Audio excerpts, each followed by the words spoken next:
Il semblerait que les choses aient pris une tournure dramatique dans les coulisses du palais de Buckingham. Le roi Charles a révélé des détails choquants sur les funérailles de Diana. Le monde entier a vu la princesse Diana charmer des millions de personnes par sa beauté, sa gentillesse et son engagement indéfectible à aider les autres. Sa mort en 1997 a provoqué une onde de choc dans le monde entier et a causé plus de tristesse que jamais auparavant. Mais malgré toute cette tristesse et tous ces hommages, il y a encore une chose que personne n'a réussi à comprendre. Pourquoi son cercueil a-t-il été fermé à ses funérailles? N'avez-vous pas l'impression que c'était hier? J'aimerais presque que nous puissions remonter le temps et vérifier si Diana et Charles ont déjà eu l'occasion de se voir. Avant de parler du secret longtemps gardé de son cercueil, prenons un moment pour nous rappeler comment Diana a conquis le cœur de tant de personnes. Les gens du monde entier ont été fascinés par l'histoire de la princesse Diana et du prince Charles. C'est une histoire de beauté royale et de moments personnels profonds. Tout a commencé lorsque deux personnes très différentes se sont rencontrées et se sont mariées, ce qui allait finalement changer la famille royale pour de bon. Même si la situation est devenue difficile au fil du temps, leur relation a toujours été heureuse, surtout au début. Diana Frances Spencer est née le 1er juillet 1961, dans une famille riche ayant des liens étroits avec la classe supérieure britannique. Sa famille comptait 8 comtes Spencer. Sa mère, Frances Ruth Burke Rowe, était la fille du 4e baron Fermoy. Diana a connu des moments faciles et difficiles dans son enfance. Dans la haute société, la famille Spencer était très respectée. Mais elle avait aussi son lot de problèmes. Les parents de Diana ont divorcé alors qu'elle n'avait que 7 ans. Ce fut un événement stressant qui a changé sa vie.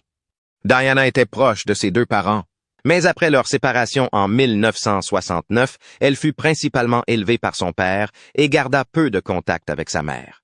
Malgré ses problèmes mentaux, la jeunesse de Diana fut pleine de rebondissements. Comme sa mère était apparentée à la famille royale, sa famille avait des liens forts avec eux. Elle a passé beaucoup de temps à Althorpe House dans le Northamptonshire, qui était la maison de la famille Spencer. Diana s'est intéressée aux arts et aux œuvres caritatives pendant qu'elle était à Althorpe. Elle a fréquenté de nombreux endroits différents, notamment la célèbre école de filles de West Heath, où ses compétences en natation et en danse l'ont fait se démarquer. Mais Diana n'était pas seulement jolie, elle attirait l'attention du monde entier de bien d'autres manières. Diana était différente des autres femmes dans sa situation parce qu'elle était naturellement chaleureuse et gentille. Beaucoup de gens la voyaient comme une princesse car elle avait un bon cœur et pouvait s'identifier aux personnes moins riches. Le prince Charles est né le 14 novembre 1948.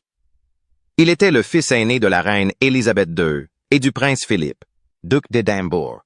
Charles a fait parler de lui dès sa naissance, car il est l'héritier du trône britannique. Il a grandi d'une manière très différente de celle de Diana.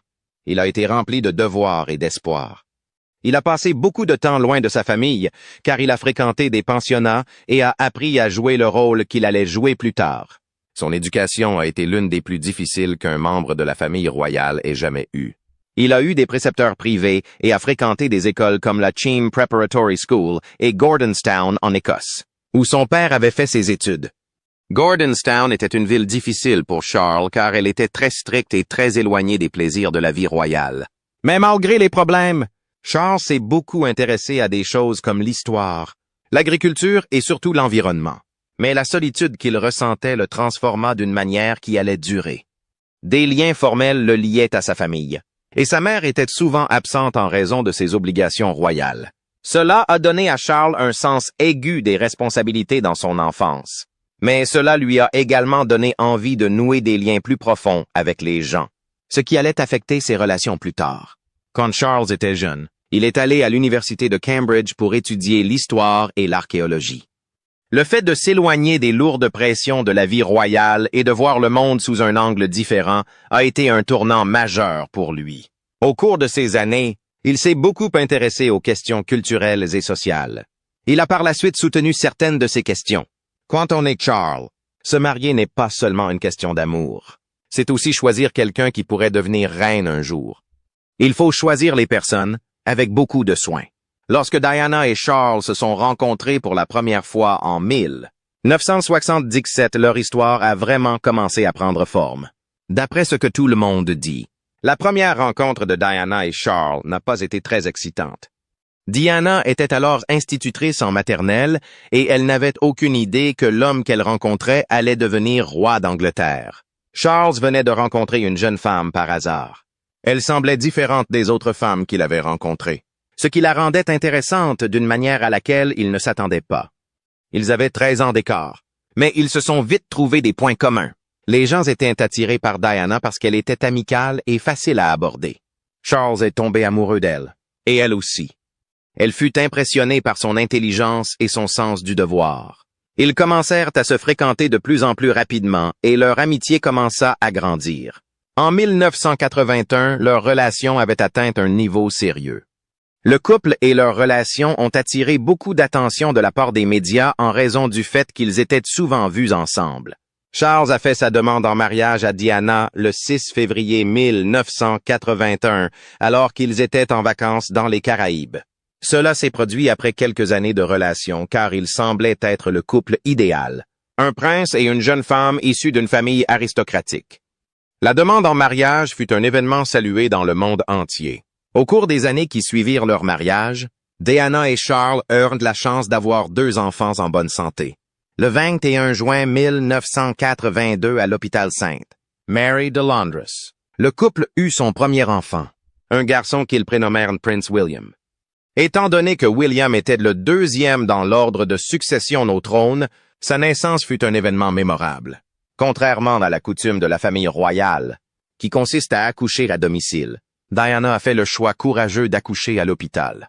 Cette décision a marqué un tournant dans l'image de la famille royale comme étant plus accessible au grand public.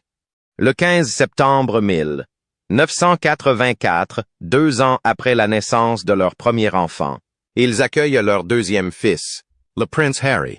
Avec l'arrivée de Harry, la famille est au complet et Diana et Charles sont désormais les heureux parents de 2 frères en bonne santé, de par leur rôle de parents. Diana et Charles sont tous 2 profondément impliqués dans la vie de leurs enfants, mais de manière très différente. Diana était connue pour son approche pratique, puisqu'elle emmenait souvent ses fils en vacances et les incluait dans des activités qui faisaient partie de leur routine quotidienne. Malgré le fait qu'ils étaient des membres de la famille royale, elle a fait de gros efforts pour s'assurer qu'ils aient une enfance aussi typique que possible.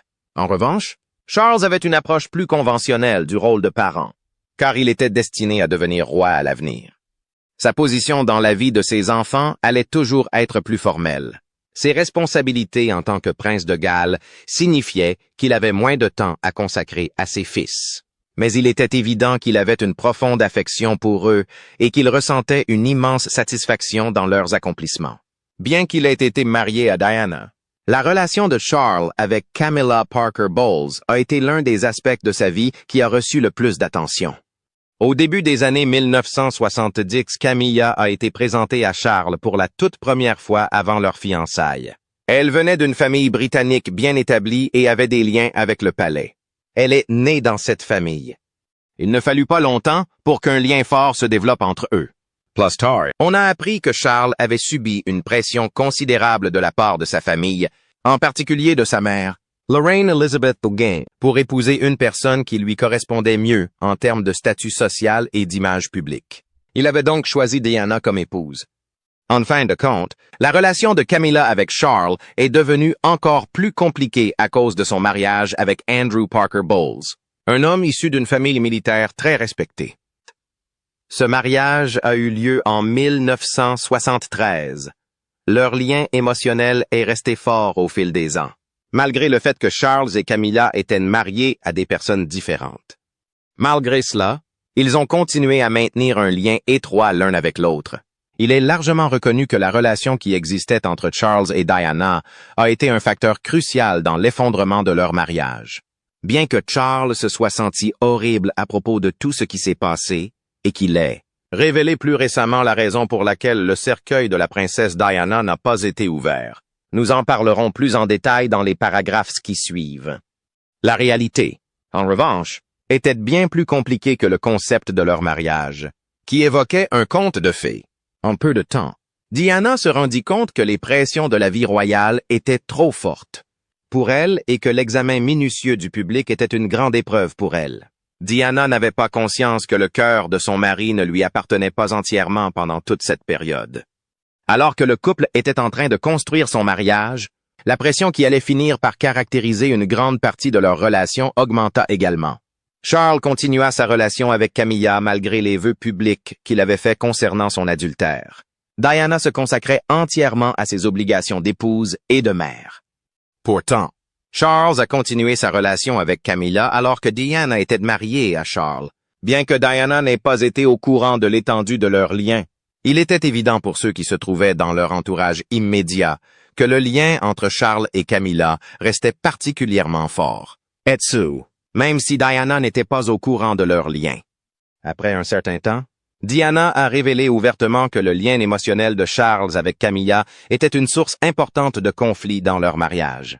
Après que Diana ait découvert que Camilla avait été impliquée dans son mariage, elle a éprouvé un degré important de détresse émotionnelle. Camilla avait été impliquée dans le mariage de Diana. C'était quelque chose qu'elle avait admis avoir eu avant même leur mariage. C'était le fait qu'elle avait le sentiment que quelque chose n'allait pas.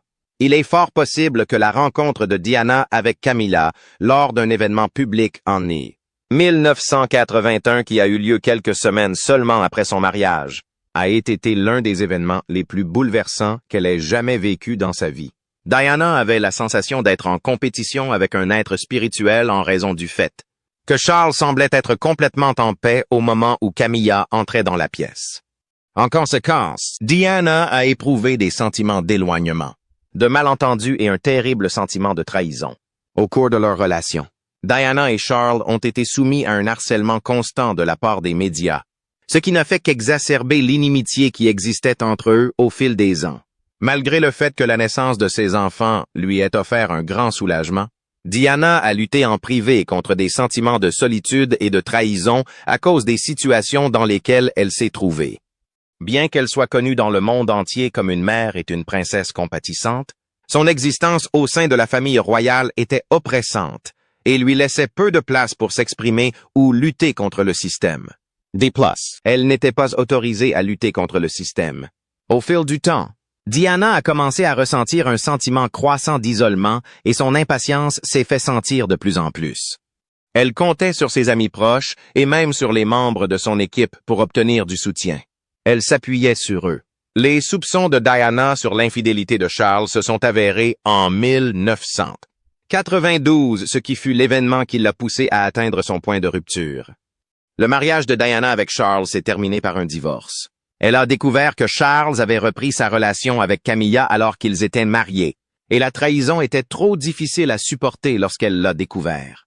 Alors que la santé mentale de Diana commençait à se détériorer et que ses problèmes étaient de plus en plus exposés à l'examen public, le grand public est devenu plus conscient des difficultés qu'elle traversait. En 1992, alors qu'elle était en Inde, Diana a raconté à ses amis et à sa famille les difficultés qu'elle rencontrait dans sa vie personnelle. La sincérité avec laquelle elle s'exprimait a touché une corde sensible dans l'ensemble de la foule, ce qui a conduit à une plus grande reconnaissance de sa part. C'était aussi le début de son chemin vers l'indépendance lorsqu'elle a commencé à se forger une profession qui ne reposait pas sur sa fonction d'épouse du prince Charles. Elle a déclaré que c'était le début de son voyage. Son chemin vers la liberté a commencé avec cet événement, qui a marqué le début de son voyage. En 1992, le couple a déclaré publiquement qu'ils n'étaient plus ensemble lorsqu'ils ont fait cette annonce.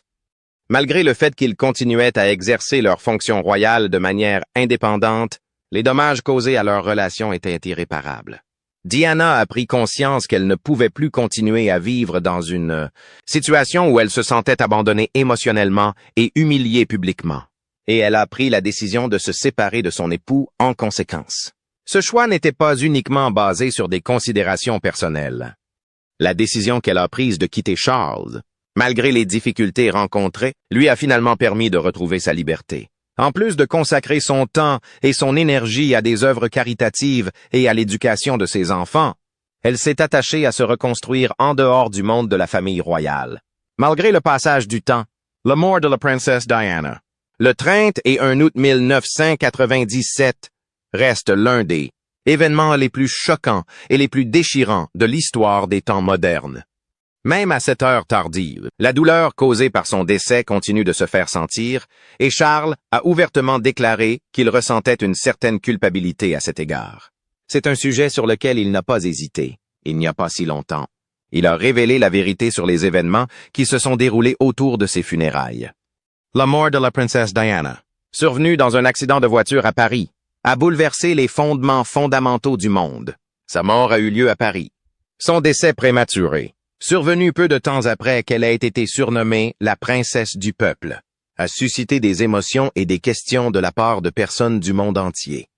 Diana était un phénomène connu dans le monde entier en raison de son élégance, de sa beauté et de sa nature extravertie. Elle ne ressemblait à aucune autre princesse qui ait jamais existé. D'un autre côté, malgré le fait qu'elle était adorée par le grand public, sa vie était tout sauf un conte de fées typique. En raison des attentes royales, aggravée par les difficultés rencontrées dans son mariage avec Charles, Diana a subi une énorme pression sur sa santé mentale et sa vie personnelle.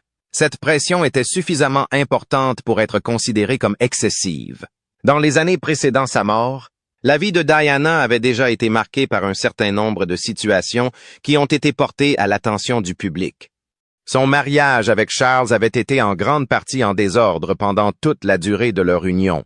Et la situation avait été rendue encore plus difficile par le fait que les deux partenaires avaient été infidèles. Il est de notoriété publique que Charles avait réagi à la question de savoir si Camilla Parker Bowles avait joué un rôle dans la rupture de son mariage en disant « Eh bien, nous étions 3 dans ce mariage, donc c'était un peu trop ». C'était en réponse à la question de savoir si Camilla avait participé ou non à la dissolution de son mariage.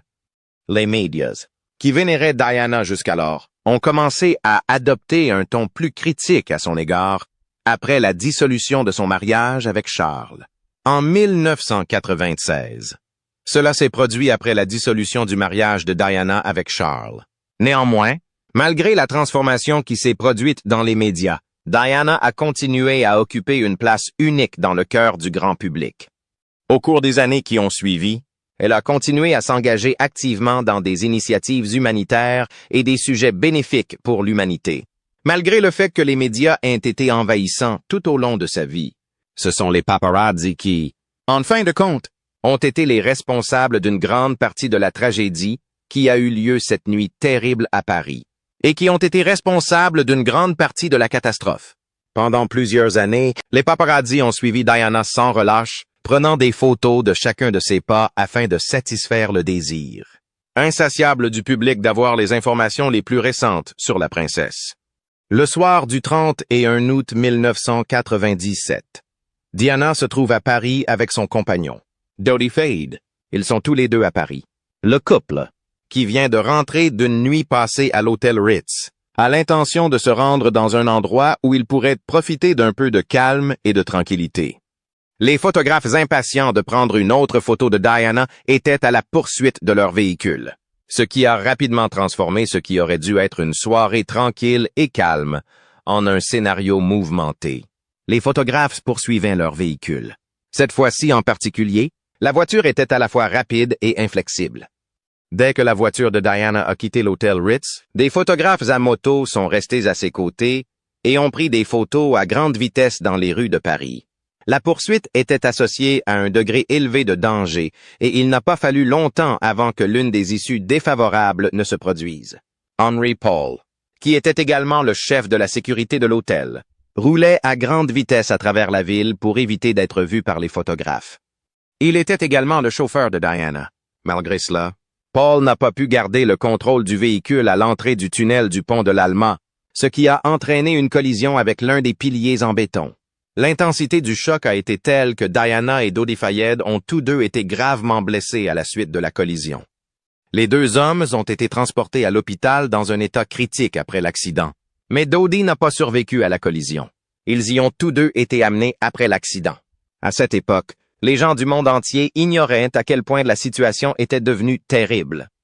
La nouvelle s'est rapidement répandue dans le monde entier quelques instants après l'accident, les médias du monde entier rapportant l'événement. Une chose est devenue évidente malgré les inexactitudes initiales. La princesse Diana, la femme qui avait été sous les feux des projecteurs pendant si longtemps, était en danger de mort.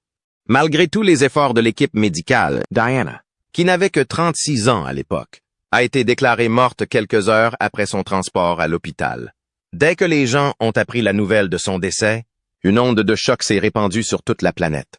Des gens du monde entier ont exprimé leur tristesse face au décès d'une femme qui avait laissé une empreinte indélébile dans leur cœur par sa beauté, sa compassion et sa gentillesse.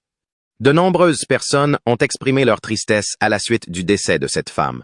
Des millions de personnes ont assisté aux funérailles qui ont eu lieu le 6 septembre 1997. C'est pourquoi elles sont considérées comme l'un des événements les plus regardés de l'histoire du monde. Les gens du monde entier ont vécu un moment de tristesse lors de cet événement qui n'était pas seulement un événement royal. Lorsque la bien-aimée princesse de Galles est décédée, des personnes de tous horizons se sont réunies pour lui présenter leurs condoléances et lui faire leurs derniers adieux. En fin de compte, les funérailles de Diana sont devenues un symbole de deuil à la fois individuel et collectif en raison de l'impact considérable que sa disparition a eu sur le monde entier. Grâce à sa capacité exceptionnelle à nouer des liens avec les gens ordinaires, elle a gagné le cœur des gens du monde entier. Véritable icône de la compassion et de la générosité. Elle a conquis le cœur des gens du monde entier. Tout au long de sa vie, Diana a été une puissante représentation de la compassion et de la générosité.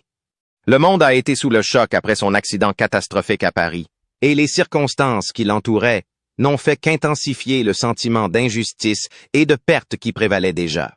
Son désastre s'est produit à Paris.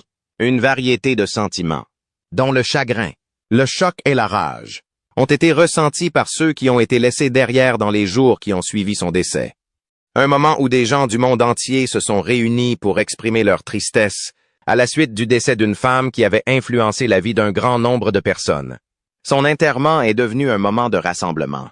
Il était immédiatement clair qu'il ne s'agissait pas seulement d'un événement royal, mais d'un événement mondial qui attirerait des gens de tous les coins du monde pour lui rendre hommage. Ce fut un événement d'une grande importance. C'est pendant les préparatifs de l'enterrement que cette révélation se fit jour. Des centaines de personnes étaient présentes à Londres avant le décès de Diana, et les rues à proximité du palais de Kensington, où elle avait vécu pendant une longue période, étaient bordées de leurs visages. Les personnes qui ne l'avaient jamais rencontrée, mais qui avaient été profondément touchées par son travail. Ses manières et son empathie sincère se sont senties obligées d'exprimer leur tristesse en déposant des fleurs, des cartes et des messages significatifs aux portes du cimetière. Elles n'avaient jamais eu l'occasion de la rencontrer, mais elles avaient été profondément touchées par son travail.